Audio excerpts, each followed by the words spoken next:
A great scouting program builds character, makes memories, and gives young people the opportunity of a lifetime. But a great scouting program doesn't just happen. It takes planning, and it also takes money. What's hard to manage and what's important to manage is the process itself and making sure that the enthusiasm doesn't build into something that then gets sloppy and misses the mark. So what we need to do, the real effort, is to make sure that people execute the plan as it's devised. It works this way, and it works if you follow every single step. As a unit leader, you're responsible for initiating these plans and putting the fundraising efforts into motion. During this video, we're going to show you some of the tools that are available to help you with this process. We'll also discuss the do's and don'ts of fundraising and show you a great way to make your unit budget and raise funds for your council at the same time. Let's start where you should start, with a plan. The best time to create your program plan is in late spring or early summer, so you can go into your scouting year prepared. Scouting Magazine has a calendar that helps you lay out each month's activities. Boys Life and Venturing also have similar resources to make the process easier. Your annual planning meeting should include parents and members of the chartered organization, as well as input from your scouts. Cub Scouting follows the monthly themes and activities outlined in your leader manual, while a Boy Scout unit's activities should focus on a variety of activities that are both fun and meet the goals of the troop, like good turn projects or camping. Venturing units start planning activities by giving each venturing scout an interest survey. And then the unit's youth leaders, with adult guidance, actually create the calendar of activities. After you've mapped out your proposed activity calendar, the next step is determining a budget to fund your current year's programs. If there's a clear communication of what's going to happen, then we know how much we need to budget for, and the boys know how much they need to help participate in this, as well as the parents. It all comes back to them being able to get just an excellent benefit from learning to do something different, or being able to stay in scouting because we have the money to provide things for them to do. Your local council has an easy-to-use budget worksheet to make sure you cover all the bases. Then, all you have to do is go out and raise the money any way you want to, right? Wrong. Just like our founders laid out the way the scouting program was run so many years ago, they also laid out the ways that scouting should be funded. Here, take a look. A successful scouting program relies on three entities: the National Council, the councils, and the individual units like yours. The national organization is funded through registration fees, Boys Life magazine, national programs like Philmont, jamborees, and the supply group. The councils get their funds through contributions from any person or business in its territory, and from specific programs within the units. More on this later. The units are allowed to raise money through projects and sales. When you think about it, this makes a lot of sense and prevents different parts of the organization from competing with the same groups for funding. There's also a very specific process for creating your unit's fundraising program, and policies designed to protect both your unit and the good reputation of scouting. Every unit should have a unit committee who handles its funds. This committee's goal is raising money to fund current year's programs. No more, no less. The only exception to this rule is if you know that your scouts will be participating in a major project like Philmont or the Jamboree in the future, and need to start generating funds for those trips right now. One of the principles of scouting is for a scout to earn his own way. If he has in his mind's eye that he really wants to go to a particular event, and he knows in advance what he has to do, how much money he has to make, how much he needs to budget. Before beginning any fundraising activity, your unit committee and your chartered organization have to approve that activity.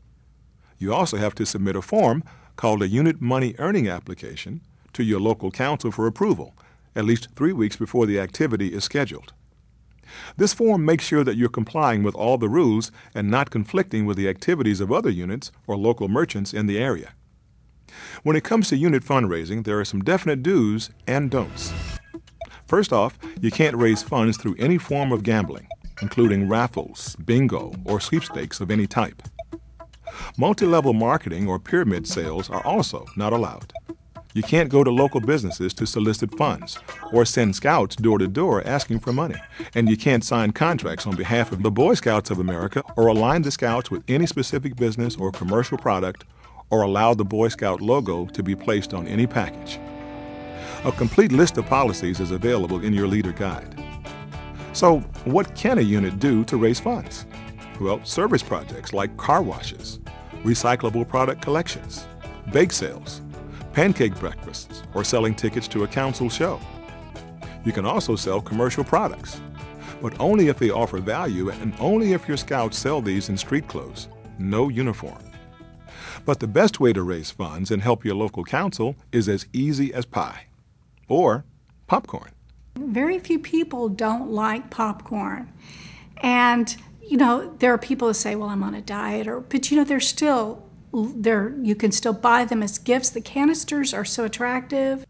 And smart units know that it's one of the greatest ways to raise funds for a full year of activities. For us, our school, a lot of our boys are considered inner city schools and inner city boys, so they need the extra funding to help pay for their uniforms and help pay for patches and any kind of fees, and for them to go to Cub Fun Day or any kind of Cub Scout activity that we might have. I think it's excellent for a unit to be able to anticipate their year and see what their expenses are going to be and set up their budget, and then be able to plan based on what their projections of popcorn sales would be. I think it's pretty easy to figure that out. We all know that popcorn is really an untapped resource, and we really need to push popcorn sales next year and continuously, because I think our growth potential is there. There are many benefits to participating in this council-sanctioned fundraising program. First off, because it's a council program, you don't have to fill out a unit money earning application. And your scouts can wear their uniforms when they sell and deliver the popcorn. As soon as they see that boy wearing that uniform, they say, okay, this is for a good cause. I'm willing to contribute and hear what the boys have to say. You can also coordinate your sale dates with other units in your district and put up posters letting your community know that Boy Scout popcorn is coming to town. Selling popcorn is also a great way to help your scouts learn to set and achieve goals and develop their individual interpersonal skills. Communication skills that it helps with. When I see a shy boy that's trapped in their shell, this is actually one of the ways that we can actually do fundraising where it actually gets them out in the public. My son is just really has a very positive attitude. He just really believes that he can accomplish anything. He's in 11th grade now, and he's even started his own company, and I really believe that a lot of those entrepreneurial abilities came from selling popcorn and being the top seller in popcorn for many years. And remember, to help ensure the safety of our youth members, all of these activities should be supervised by adult volunteers. We have the adults understand, too, that their responsibility is not to take over the responsibility of selling, but let the boys step to the front and introduce themselves and take over the selling event, and the parents just kind of stay back, or the adult leaders stay back and just kind of keep a watchful eye. One of the biggest benefits of popcorn sales is that in addition to raising money for your unit programs, it provides additional funding for your council. I think it's really been wonderful for the council to just have selling, have the income that the popcorn selling produces. It helps to make the whole council stronger. It has a trickle-down effect throughout the units. Everybody gets excited. I think that it makes you more excited about everything that Boy Scout stands for. Your local councils are really the lifeblood of your units and do so much to make your program successful. You know how you can only see the tip of an iceberg?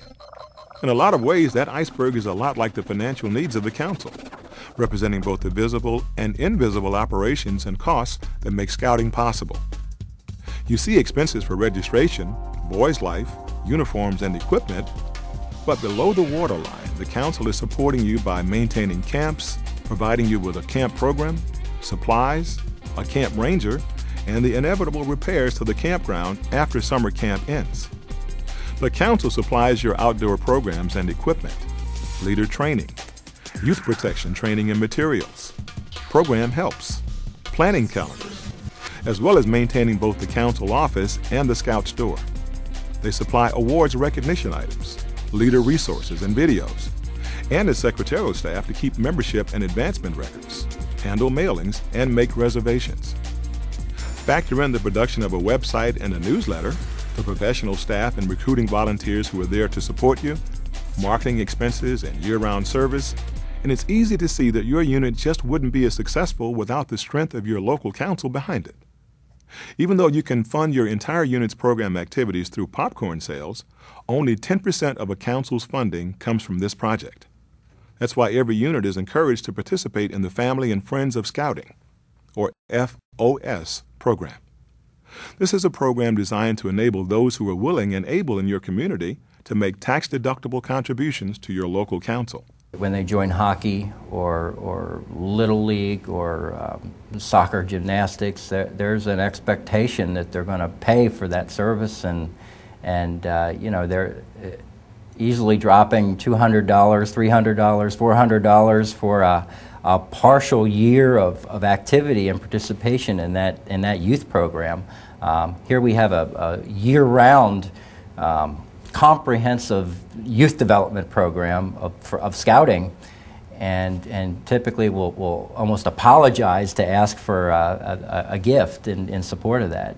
All you have to do as a unit leader is allow a district volunteer to come to speak to your unit's parents. You set up an FOS night during a regular PAC, troop, or crew meeting and remind your parents to attend. The district volunteer will explain all the council does for your unit and cite specific activities and services that the scouts in your unit enjoy. He or she will explain how much it really costs the council to keep a boy in scouting for a year. Then, he or she will ask those parents who are able to contribute to the program. The parents saw what was happening and they got involved. And that's what I push for, is the parents' involvement. That's really all there is to it. All you have to do is be willing to set the meeting up when your district representative calls.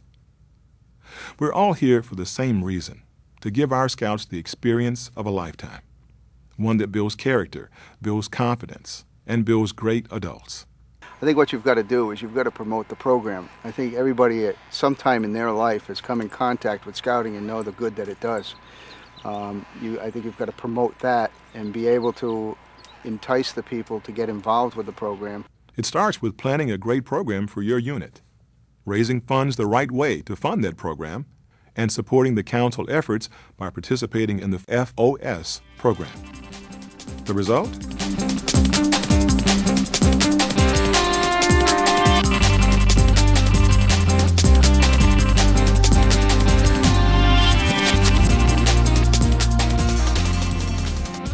They're counting on you, and so are we.